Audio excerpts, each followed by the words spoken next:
thầm. Chiều mưa không có em, dáng mắc mây không buồn trôi, gọi mùa thu lãng quên vào tiếng mưa rơi êm đềm. Trời còn mưa ướt thêm cho dài ngày tháng không tên.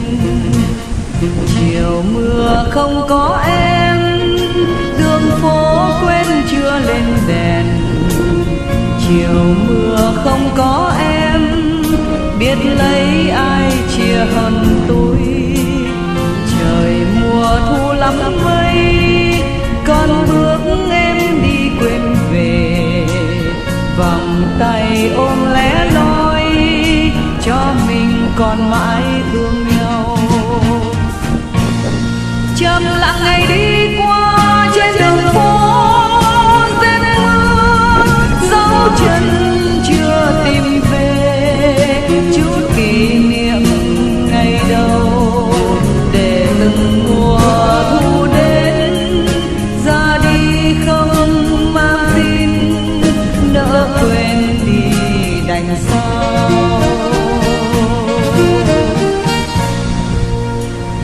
Kể từ em vắng xa, ngày tháng bơ vơ tên mình. Mùa thu mưa vẫn rơi, không bước chân em tìm đến. Chuyện ngày xưa biết sao, mọi cánh chim bay phương nào. Còn ngày xuân ấm êm, cho mình gọi tiếng yêu em.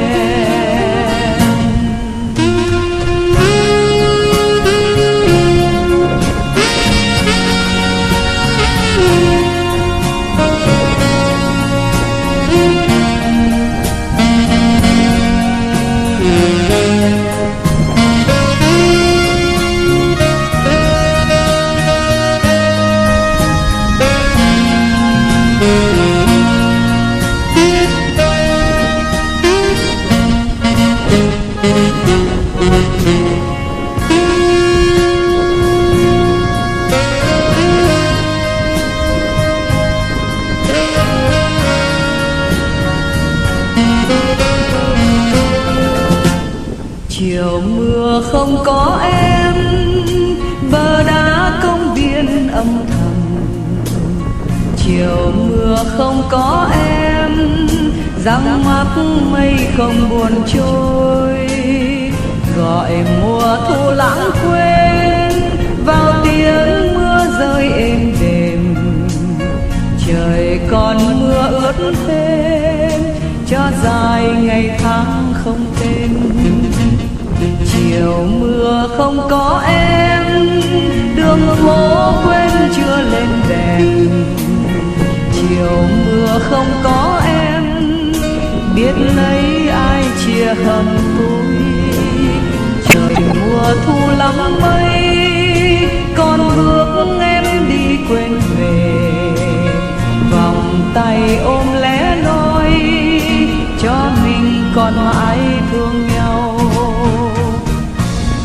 Chậm lặng ngày đi qua trên đường phố rét mưa, dấu chân chưa tìm về chút kỷ niệm ngày đầu. Để từng mùa thu đến ra đi không mang tin, nỡ quên đi đành sao.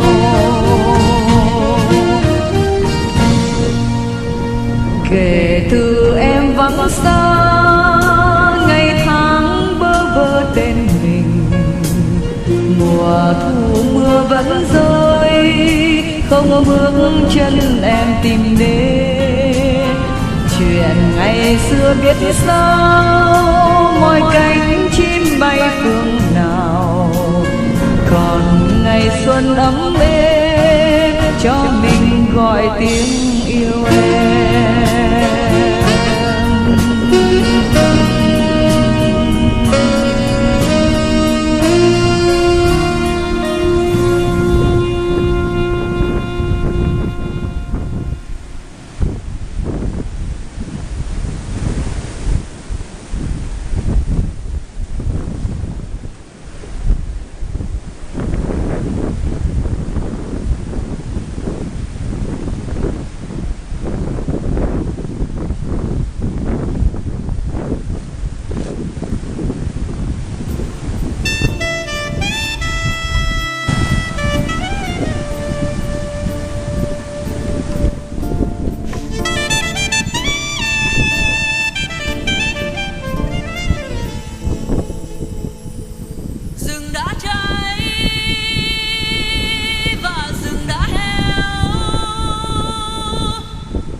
Thank you.